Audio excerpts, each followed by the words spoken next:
Vamos ficar com o resumo desta quinta-feira, 16 de junho, da novela O Cravo e a Rosa. Lindinha conta para Marcela que aconteceu a primeira noite de amor de Petrúquio e Catarina. Marcela suspira fundo de raiva. Ela segura no braço de Lindinha e pergunta por que ela não fez nada para impedir como das outras vezes. Lindinha diz que ontem parecia que o destino estava a favor.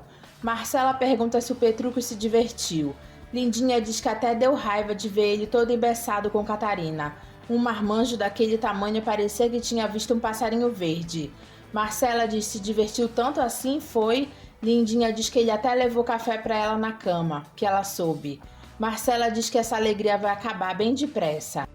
Então eu já cumpri o prometido. Quando as duas se levantam, Januário vê que Lindinha está lá e diz: Lindinha? Marcela diz para ela fingir que veio ver o Januário, porque ela não quer que ninguém saiba o que ela veio contar para ela. Januário se aproxima e Marcela diz que mal ele saiu, chegou visita para ele. Januário diz a Lindinha que está muito feliz em ver ela. Eu também estou doida de felicidade em ver você. Marcela sai de perto dos dois bufando, dizendo café da manhã, café da manhã.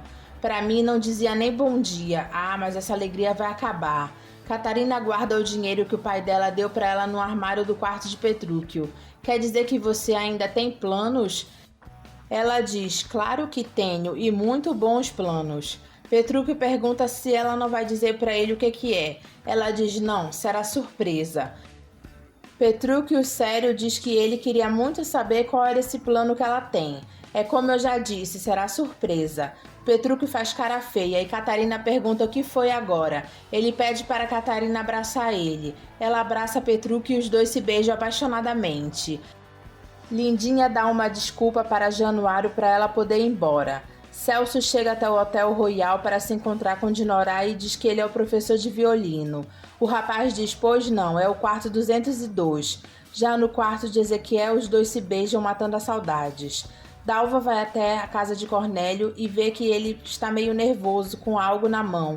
Ela pergunta o que foi. Ele diz, prima Dalva? Ela diz, sim, sou eu mesma, em carne e osso, mais osso do que carne, porque ultimamente eu estou muito magra. Mas o que houve? Cornélio diz que ele foi comprar um franguinho assado. Dalva diz que parece um pombo de tão pequeno. É, mas eu tô morrendo de fome. Você não tá servida não, né? Dalva diz sem graça, não, obrigada, Cornélio, eu almocei muito bem. Cornélio diz, ai que fome, e Dalva pergunta o que houve. Cornélio diz que Dinorá fez sopinha com mandioca para ele. Aí eu fui comprar esse frango para mim, porque eu tô morrendo de fome. Quer dizer que ela continua economizando nas despesas da casa. Cornélio diz, continua. Ela guarda todo o dinheiro que eu dou. Dalva pergunta se ele conseguiu descobrir por quê. Será que é para pagar o colar que ela deve ter comprado de volta? Cornélio fica olhando para Dalva. Ele diz que ele pensa que esse colar nunca saiu da casa dele. E se saiu foi para consertar o fecho. Nesse caso, por que ela estaria economizando tanto? Cornélio ingênuo diz que Dinorá está economizando para dar um bom presente para ele. Ele diz, minha divina me ama. Dalva diz que é admirável como ele acredita no amor da divina dele. Cornélio conta que Dinorá está fazendo aulas de violino para alegrar as noites deles. Que outro motivo poderia ser? Pensa bem. Dalva diz que se for por algum outro motivo, um dia ele irá descobrir. Ele diz, claro. Dalva diz que ela passou lá para pegar ele, já que ele não apareceu na casa dela. Ele pergunta como assim? E Dalva diz que ele prometeu acompanhar ela na assinatura dos documentos da herança que o finado marido dela deixou.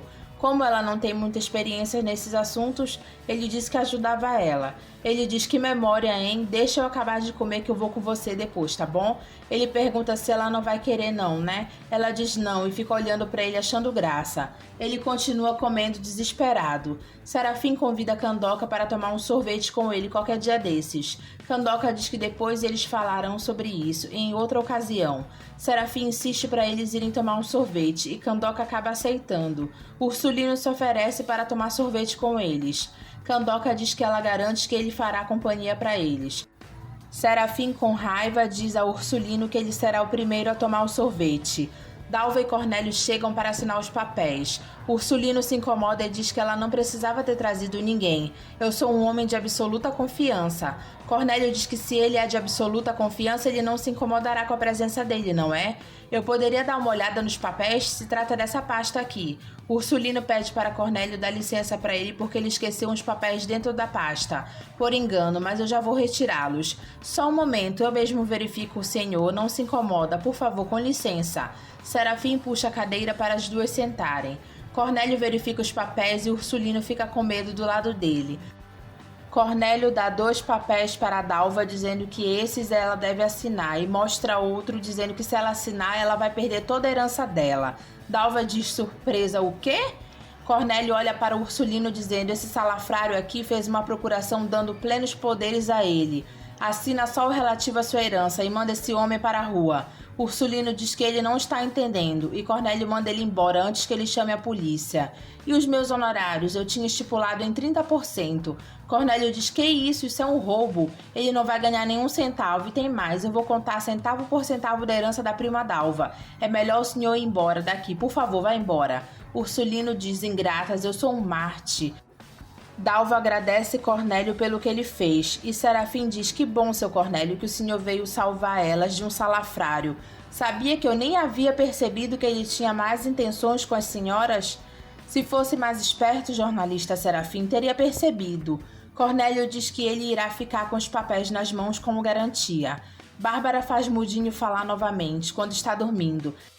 Ela diz: então você não tem nenhum problema nas suas cordas vocais. Qual será o mistério desse Mudinho, meu Deus? Lourdes chega e manda Bárbara abrir já que ela deixou a chave na fechadura. Bárbara toma um susto. Ela diz: ai meu Deus, Mudinho, acorda. Ele acorda assustado e Bárbara diz que Lourdes chegou. Fábio corre para se arrumar e ela tira os colchões de lá. Os dois correm arrumando tudo. Ela abre a porta e Lourdes diz que demora. Desculpa, Lourdes, é que eu acho que eu deixei a chave aqui na fechadura. Aí eu não estava conseguindo abrir a porta, foi isso. E o seu pai, como está? Lourdes diz que era alarme falso, a carta era mentirosa. É a mesma coisa que aconteceu com você. Fábio aparece na hora que as duas estão conversando e Lourdes pergunta a Bárbara o que o Mudinho está fazendo lá, sem a companhia dela, nesse apartamento, e o pior, trancado. Você não soube?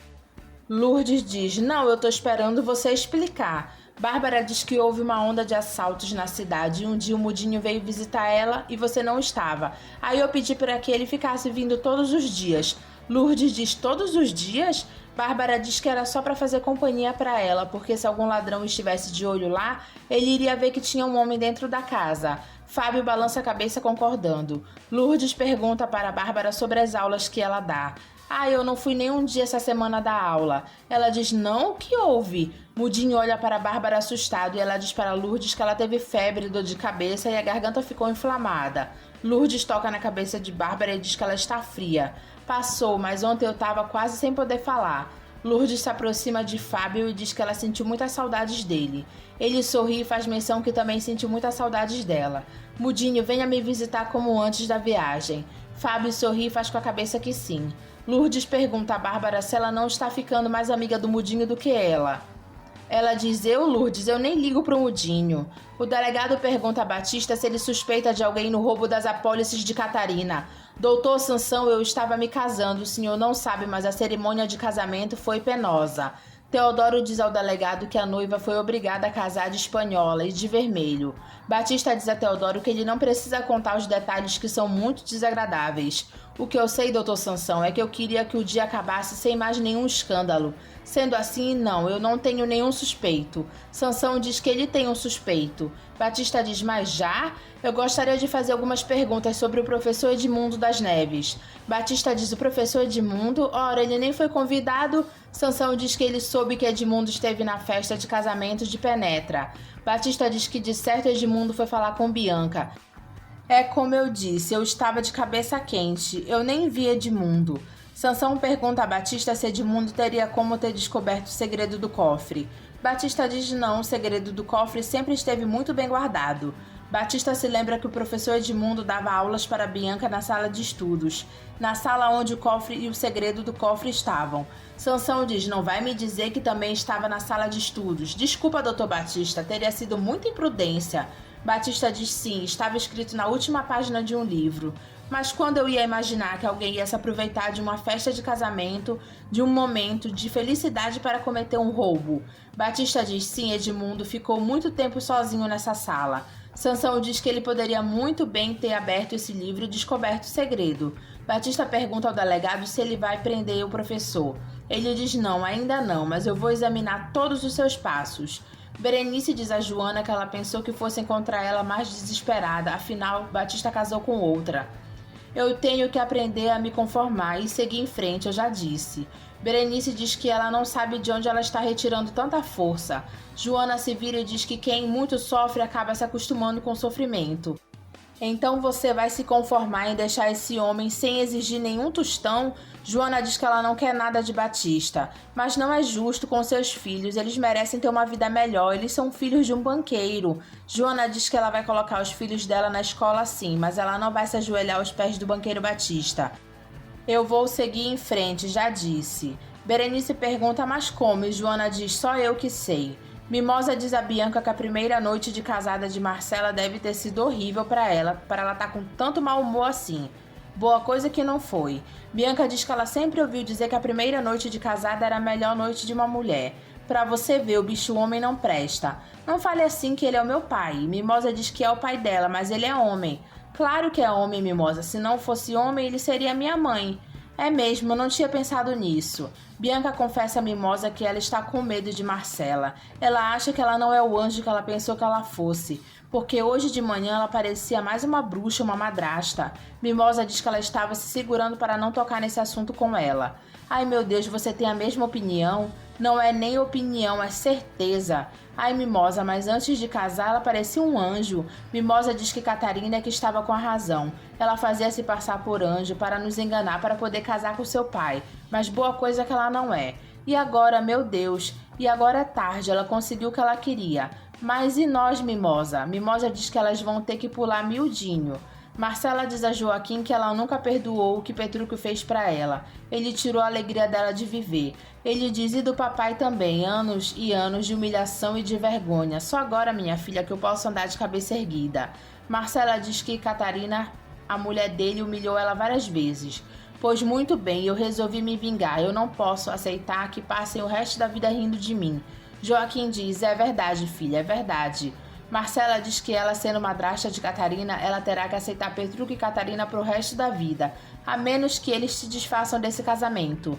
Boas falas, minha filha. Sendo você casada com o banqueiro Batista, ele passando dessa para melhor, sendo Petrúquio casado em comunhão de bens com Catarina, se o seu marido passa dessa para melhor, o que acontece? O Petrúquio irá ficar com toda a fortuna de Catarina.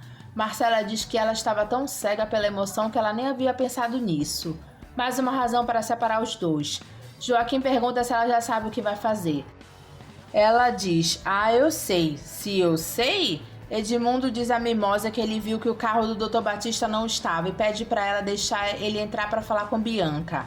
Mimosa diz que ela não pode. Marcela chega na hora e vê os dois conversando. Ela se aproxima e diz, muito bonito, dona Mimosa, recebendo visitas na minha ausência. Não, senhora, eu estava justamente dizendo para o professor que eu não poderia deixar ele entrar, porque o seu Batista não está. Marcela diz, melhor assim, deixa que eu me encarrego desse rapaz. Mimosa diz, com licença. Marcela pergunta a Edmundo o que ele quer. Ele pergunta se ela não tem vergonha de falar com ele e pergunta se ela consegue olhar nos olhos dele. Ela pergunta do que ele está falando. Eu sei muito bem que mentiu para mim naquele dia dizendo que Bianca havia se entregado a Heitor, que o Dr. Batista queria me pagar para casar com ela e eu caí feito um patinho. Marcela diz que o que importa é o passado. O que importa agora é o presente.